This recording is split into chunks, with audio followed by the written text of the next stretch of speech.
Bienvenidos a esta nueva conversación, nueva entrevista en Litoral Press TV. Hoy queremos hablar de justicia y cómo se puede llegar a un fin último, que es la justicia, pero por caminos diferentes, por caminos alternativos muchas veces. Queremos conversar de lo que se trata la justicia restaurativa y también saber cómo está el estado de la mediación en nuestro país. Queremos hacerlo junto a la doctora Alejandra Díaz. Ella es académica de la Facultad de Derecho y Ciencias Sociales de la Universidad San Sebastián, a quien le agradecemos su tiempo junto a nosotros. Muchas gracias. Yo le decía a Alejandra recién que para mí el concepto de justicia restaurativa era prácticamente nuevo. Tú me decías que si bien lo es, está ya cada vez más avanzado.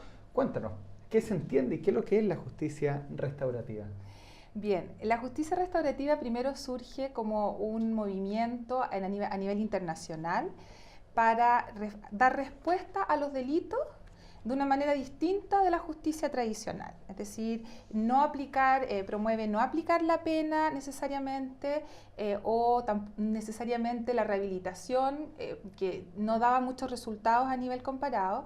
Entonces se genera un movimiento bastante fuerte a nivel internacional que propone que las víctimas se sienten a conversar con el ofensor, con el imputado, para dialogar acerca de lo que ocurrió, del delito que se cometió y del daño que le causó a la víctima y cómo repararlo. Estos son delitos de poca connotación social, me imagino, porque debe ser fuerte para alguien que ha sufrido algo muy fuerte, terrible, sentarse con el agresor y dialogar. Es fuerte, pero precisamente por eso también es fuerte también para el ofensor. Entonces se ha estudiado que tiene un impacto bastante fuerte también en la motivación conductual de él. Porque enfrentar a la víctima no es una tarea fácil para los ofensores. Mira. A veces es más fácil pagar una multa o hacer algunos días en prisión que confrontar a tu víctima y ver con ella cómo repararla, ¿ya? Entonces, precisamente por eso también hay varios estudios que muestran que los que participan en estos procesos restaurativos tienen menos índices de reincidencia que los que participan de otros programas, ya sea ambulatorio o de cárcel. Por eso cuando yo leía este texto que publicaste tú, La justicia restaurativa, el valor del diálogo, hacías mención al entonces presidente de la Corte Suprema que la había aplicado o la había mencionado en el marco de la Ley de Responsabilidad Penal Juvenil. Sí, sí. Bueno, en la Corte Suprema han tenido una mirada cada vez más favorable a la justicia restaurativa y a la solución alternativa de conflictos.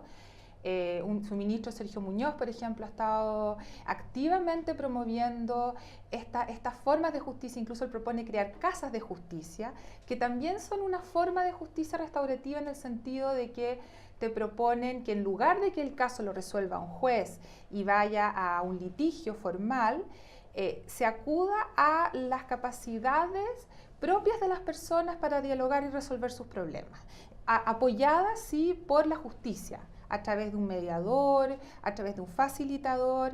O sea, no es dejar a las partes solas para que conversen entre ellas, sino que a través de un espacio protegido y con un experto en el tema que las ayude, o alguien capacitado en el tema que las ayude a ir dialogando y escuchándose. Entonces, este tema está actualmente ocupando la mirada de muchos actores del sistema de justicia. Cada vez más, cuando esto llegó a Chile, se empezó a hablar. Primero a Chile llegó la mediación familiar, que tiene que ver con también la solución alternativa, pero en conflictos de familia. Y luego se fue extendiendo a otras áreas y hoy día ya se propone para lo penal también. Claro, la mediación parte justamente en la familia, después se va a lo laboral, inclusive ahora está en salud. Está en salud. Tú si una clínica te ha causado un daño con la prestación de su servicio, tú antes de demandar a la clínica tienes que acudir o intentar una mediación ante mediadores de la superintendencia. Entonces, el sistema jurídico en Chile de a poco se va dando cuenta que el derecho no es la única forma ni la más eficiente ni para resolver los conflictos, ni necesariamente para satisfacer la necesidad de justicia de las personas. Sí, porque una necesidad es la retributiva, por ejemplo, o que me den todo mi derecho. Esa es una forma de necesidad que ha estado en el caso penal, que la tienen las víctimas, pero también se ha estudiado que otra forma de justicia es aquella que tiene que ver con un sentido más subjetivo, de que sientes que fuiste tratado con justicia y de que la solución satisfizo tus necesidades y tus intereses. Entonces, muchas veces la justicia tradicional y formal de los tribunales le concede algo a uno y le quita y no le concede algo al otro, ¿no? En cambio, en la mediación se llegan a acuerdos que para las dos partes, normalmente ambos tienen que ceder algo, pero ambos sienten que el resultado los satisface. Alejandra, estaba pensando en qué casos de connotación social o pública han habido en el último tiempo donde se podría haber aplicado la justicia restaurativa o una de estas derivadas que es la mediación. ¿Conoces tú?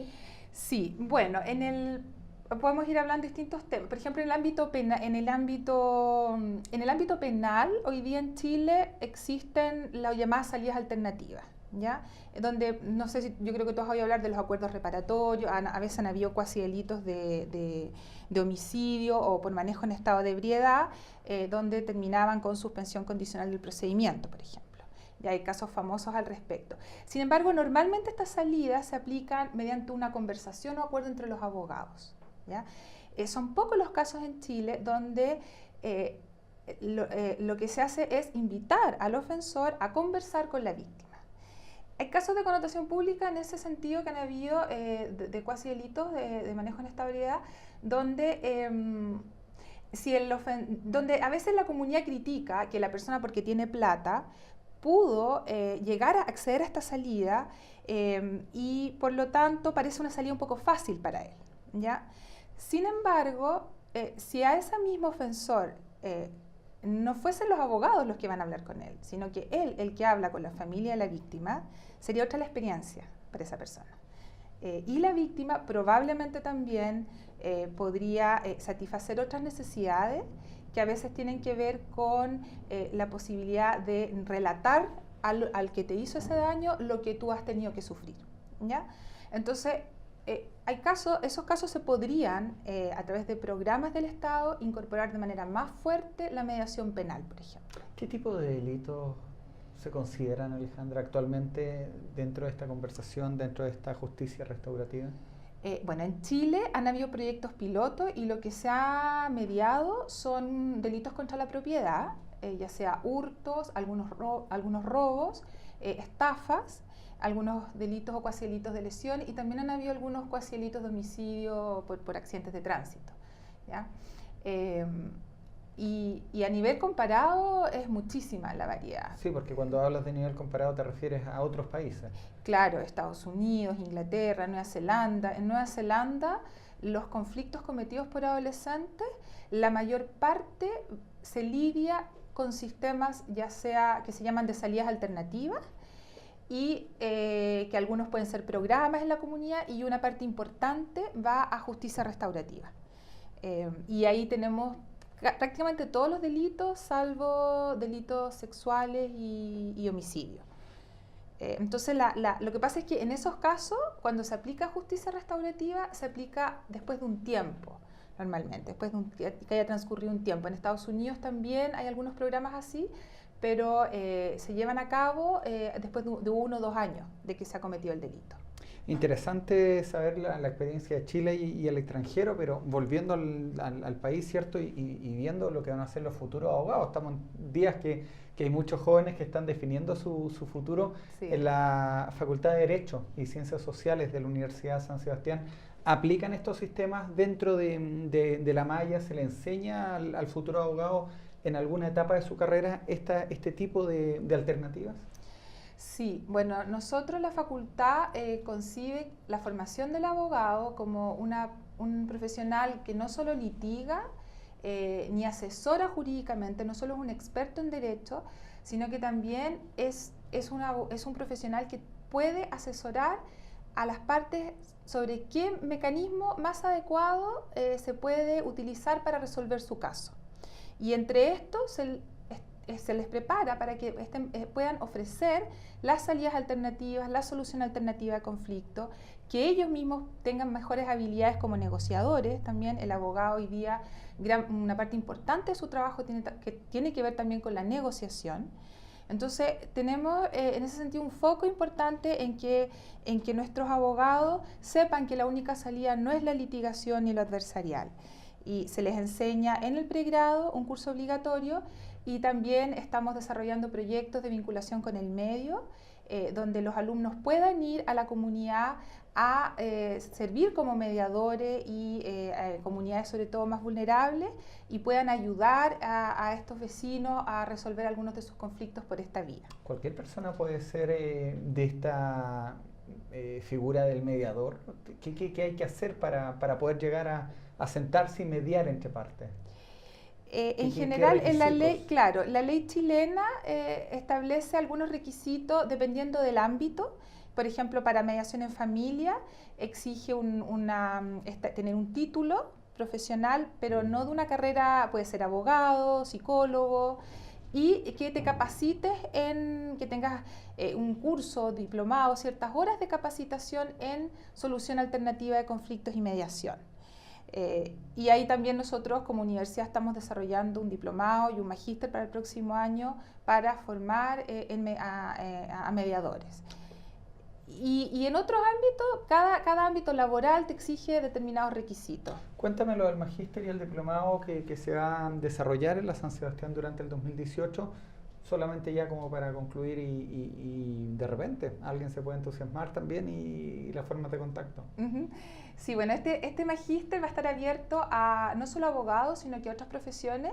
Yo te comentaba que hasta un periodista puede ser mediador, y la idea es formarlo en estrategias de negociación, que sepan primero lo que es la solución alternativa de conflicto, que aprendan técnicas de comunicación asertiva, que sepan negociación colaborativa, que es distinta a la competitiva, que tiene la gracia de que te permite mantener siempre en mejor estado la relación con tu contraparte. Se les va a enseñar mediación en familia, preparar para que sean mediadores familiares, prepararlos para que aquellos que quieren sigan mediación penal o puedan ser mediadores penales, porque prontamente, por ejemplo, se está discutiendo la ley de Sename, la nueva ley de Sename, y ahí se incorpora un párrafo especial para implementar mediación penal con jóvenes. Entonces, aquellos que estén interesados van a tener una formación en mediación penal. Perfecto. Bueno, me imagino que los datos van a estar ahí puestos también en la web de la Facultad de Derecho y Ciencias Sociales de la San Sebastián, así que una buena alternativa. Yo no la conocía, Alejandra, y de veras que se ve interesante. Me llama la atención el tema de los delitos. Tú los catalogaste hasta cuasi delito, claro. Violaciones, mutilaciones, cosas mucho más graves que no creo que se puedan englobar dentro de la justicia restaurativa, aunque mientras tú conversabas yo me daba cuenta y recordaba que en Colombia, con todo este proceso de desmovilización de la FARC, se aplicó un sistema similar. Sí. Así que, eso también y ahí estamos hablando de derechos humanos. Sí, también es parte de la justicia transicional o restaurativa. Exacto. Y tiene que ver con pacificación de conflictos más graves que sufre el Estado.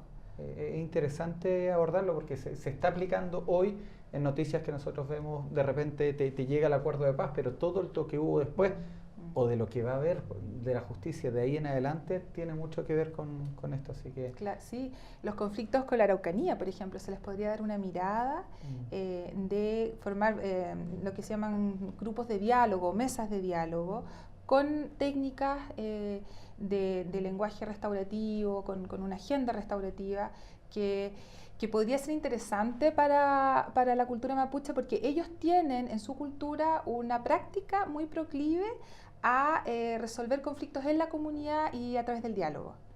Entonces, podríamos rescatar esa cultura. Una arista también ahí que no está explorada.